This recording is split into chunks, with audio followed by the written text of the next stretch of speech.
Let me tell you something that should stop you cold for a second. Imagine you wake up this morning, you're a ship captain somewhere in the Persian Gulf, and over your maritime radio comes a voice telling you to turn your vessel around or face targeting. Not a warning, not a suggestion, a threat. From the naval arm of one of the world's most heavily sanctioned, most watched, and most unpredictable military organizations on the planet. And the waterway they're claiming to shut down? It carries roughly 1 out of every 5 barrels of oil that moves across the entire globe in a single day.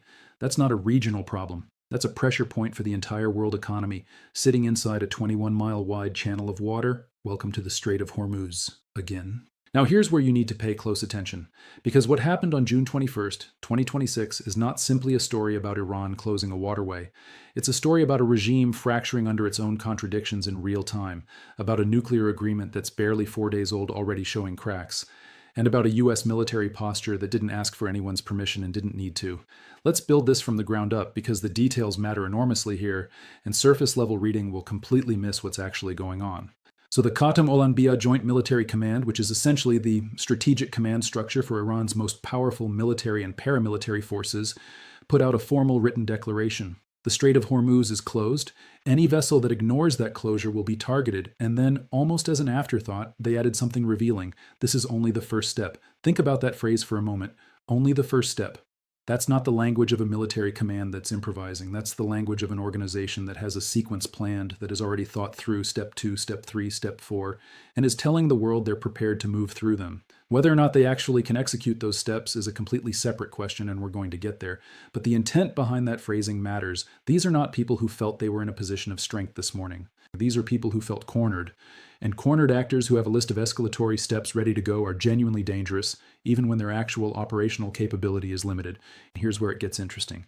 Because roughly 6 hours after the IRGC Navy commander puts this closure threat into the world, Iran's foreign ministry steps in front of cameras and says essentially the opposite. The strait is operating normally. Everything is fine. Ships can move freely. Nothing to see here. 6 hours, same government. Completely contradictory public statements. Now, I want you to sit with that for a moment because a lot of people are going to call this a messaging failure or a miscommunication, and I think that explanation lets Iran off the hook too easily. What you're watching is not an accident. What you're watching is 2 different power centers inside the same government sending 2 completely different signals to 2 completely different audiences simultaneously without coordinating the story between them. The IRGC needs the hardline domestic audience to believe the agreement is void, the threats are real, and the military is in control. The foreign ministry needs the international diplomatic community to believe the agreement is alive, the waterway is open, and Iran is a negotiating partner worth keeping at the table. Both messages cannot be simultaneously true, and yet both were sent on the same day, in the same 6-hour window, 4 days into a nuclear memorandum of understanding that both sides are already describing in incompatible terms. Now understand this, that timeline is not a coincidence. The ink on this memorandum was barely dry. The agreement was signed at Versailles, with the American president and the Iranian president both publicly on record. And within 4 days, the military wing of the Iranian government is formally declaring a closure of the world's most strategically important waterway. That sequencing tells you something fundamental about the internal balance of power inside Iran right now, and it tells you that whatever the foreign ministry negotiated at Versailles, there are factions inside the IRGC that never agreed to it and are actively working to invalidate it. Let's talk about what the United States actually did in response, because this is the part that operationally defines the entire story. While the IRGC was broadcasting closure threats over maritime radio, U.S. Central Command confirmed publicly that 55 merchant vessels transited the Strait of Hormuz on June 20th alone. 55 ships, approximately 17 million barrels of oil, moving through a waterway that Iran was actively claiming to control, under the watch of a command structure that had just threatened targeting. 0 interdictions, 0 enforcement actions, not 1 barrel stopped. The IRGC issued the threat. The ships moved anyway, and CENTCOM didn't just tell the world that, they backed it with imagery. 5th-generation fighter aircraft overhead. Guided missile destroyers with some of the most sophisticated integrated air and missile defense systems ever deployed sitting in the water nearby. The message from Washington was clear, and it didn't require a press conference. We do not need your permission to keep this strait open, and we don't intend to ask for it. Now, why is Iran doing this? Why issue a closure declaration you cannot enforce against an adversary who will immediately prove you cannot enforce it? This is the question worth spending real time on because the answer reveals the strategic logic that's driving everything happening in that region right now. The IRGC's stated justification for the closure was ongoing Israeli military operations in southern Lebanon, and here's the critical piece. The IRGC is deliberately framing Israeli and American actions as a single unified violation of a broader ceasefire framework. That linkage is not accidental, it's architectural. Because if Israel's Lebanon operations can be credibly framed as an American breach of the memorandum, then the IRGC gets exactly what its hardline factions need: a pretext to declare the entire agreement void without being the party that visibly walked away first. Iran's proxy networks, particularly Hezbollah, remain the IRGC's primary leverage mechanism against Israel. The moment Iran is perceived as having genuinely surrendered that leverage through a diplomatic agreement, the hardline factions lose their most important tool. So tying Lebanon to the memorandum is not just a rhetorical move, it's the IRGC trying to preserve its operational relevance inside a deal that, if fully honored, would significantly constrain that relevance. Here's the trap mechanic, and once you see it, you'll recognize it every time it appears. Iran's diplomatic track signs an agreement under pressure. The IRGC immediately finds a third-party conflict, frames it as a violation attributable to the other side, and uses that framing to justify escalatory actions it was planning to take anyway. The escalation then gets presented as a response to someone else's breach, which lets the IRGC avoid being the party that technically walked away from the table first while still effectively killing the agreement. This is a pattern, not a one-time event. And the 60-day implementation window on this memorandum is going to be watched extremely closely through that lens. Now let's talk about what the United States actually has positioned in that region, because the gap between Iran's stated capability and its actual capability is the single most important analytical factor in this entire story. In the air, CENTCOM is running fifth-generation stealth aircraft out of forward operating bases in the area. These are the same platforms that earlier in this conflict intercepted and destroyed an Iranian reconnaissance drone and subsequently flew suppression missions against Iranian air defense infrastructure. Paired with those are advanced strike aircraft running continuous combat air patrols off carrier decks, supported by electronic warfare platforms capable of detecting and disrupting Iranian radar systems the moment they activate.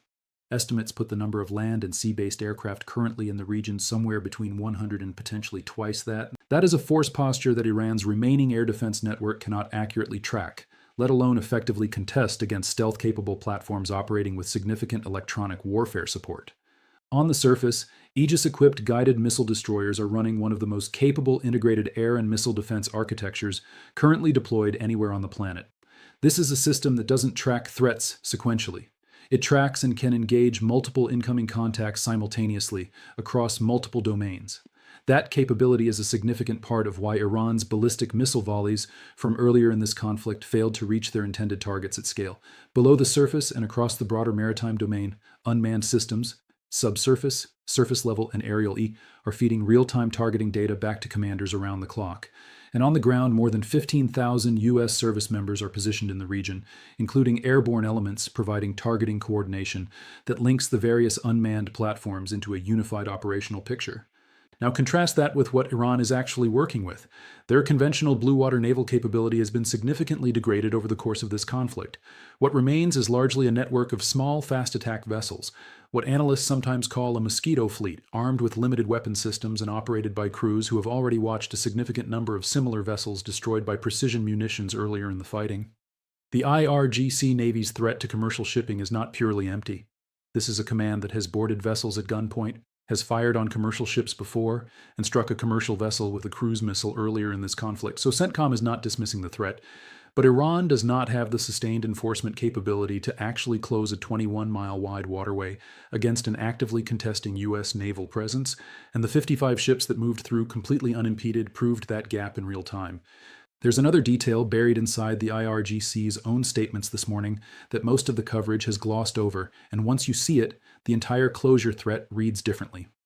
Every statement coming out of the IRGC Navy regarding this closure went out without attribution to a named commander. There is no named officer publicly identified as currently heading Strait operations for the IRGC Navy. That is not a bureaucratic detail. Earlier in this conflict, Israeli strikes eliminated a significant number of senior IRGC commanders, and the officer who would normally be issuing exactly this kind of directive appears to have been among those losses. So the closure threat you heard this morning may be coming from someone without the operational seniority, the established authority, or the actual confidence to order an engagement against a U.S. Navy-escorted convoy. which would explain a great deal about why the rhetoric was at maximum volume and the actual enforcement was at zero. Now, some of you watching this are going to ask, and reasonably, why the United States is even at a negotiating table with a government that contradicted itself inside a 6-hour window 4 days after signing an agreement.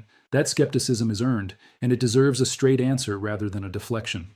What the contradiction reveals is that the Iranian government that signed the memorandum does not have unified command over its own military and paramilitary structures. The foreign ministry negotiating in Switzerland represents one faction's position. The IRGC's closure declaration represents another faction's position, and those two factions are currently pulling in opposite directions without resolving the conflict between them. Vice President Vance was in Switzerland this morning for implementation talks, with Pakistani and Qatari intermediaries at the table. Iran's chief negotiator was notably absent. That absence is telling. It is consistent with a negotiator who is being constrained by hardline elements inside his own government rather than freely representing Iran's diplomatic position. When a country's lead negotiator cannot show up to the implementation meeting 4 days after the agreement was signed, something significant is happening inside that government. Here's the honest assessment of Iran's position heading into this 60-day window. They signed the memorandum from a position of genuine weakness. Their nuclear infrastructure sustained serious degradation during this conflict. Their air defense network was substantially dismantled. Their economy is under severe strain from sanctions and conflict costs. By most readings, they needed an off-ramp, and the agreement gave them one. But the IRGC's hardline factions reportedly opposed that off-ramp from the beginning. They viewed it as capitulation, and they have been looking for a justification to invalidate it since the moment it was signed. The Lebanon situation gave them one. Now, the question for the next 60 days isn't whether Iran will honor the agreement in spirit. The question is whether the faction that actually has the guns is willing to let the faction that signed the paper have any authority over what happens next. There are two specific things worth watching closely over the coming days because they are concrete, falsifiable indicators rather than vague predictions. First, watch whether the IRGC attempts an actual interdiction of a vessel rather than simply issuing threats. A real interdiction attempt against a U.S.-escorted convoy would represent a meaningful escalatory step beyond the rhetorical pattern, and it would test whether CENTCOM's posture in the water translates into an actual engagement decision. Second, watch whether Iran's foreign minister reappears at the Switzerland implementation talks. His continued absence would be a significantly stronger signal of internal regime paralysis than his return, because it would mean the diplomatic track is functionally paralyzed by military faction pressure, regardless of what either side says publicly. One more thing is worth keeping clearly in view, and it connects this story to the broader geopolitical picture. On the same day all of this was unfolding in the Strait of Hormuz, unmanned systems executed a coordinated strike package in Ukraine targeting both sides of the Kerch Strait simultaneously, hitting fuel infrastructure and reportedly taking down air defense radar stations in the process. 2 choke points, 2 coordinated operations. 1 day. Whether or not those events are directly coordinated is a separate analytical question, but the pattern of pressure on critical maritime infrastructure is not accidental, and it reflects a broader moment in which the rules governing who controls strategic waterways are being actively contested by multiple actors simultaneously. So let me leave you with the question that sits underneath all of this, because there's no clean answer to it, and I think it deserves to be held rather than resolved too quickly. If the IRGC's hardline factions are genuinely operating outside the authority of the negotiators who signed the memorandum, does the United States actually have a real diplomatic partner in Iran right now? Or is Washington conducting diplomacy with a government that cannot deliver on its own commitments regardless of whether the diplomats mean what they say? That's not a rhetorical framing. That is the central uncertainty underneath everything that happened in the Strait this morning. And it is the question that will determine whether the next 60 days produce a real implementation process or a documented collapse of an agreement that one side was never going to honor. Watch the water, watch the talks, watch who shows up and who doesn't. The answers are already being written in the open for anyone paying close enough attention.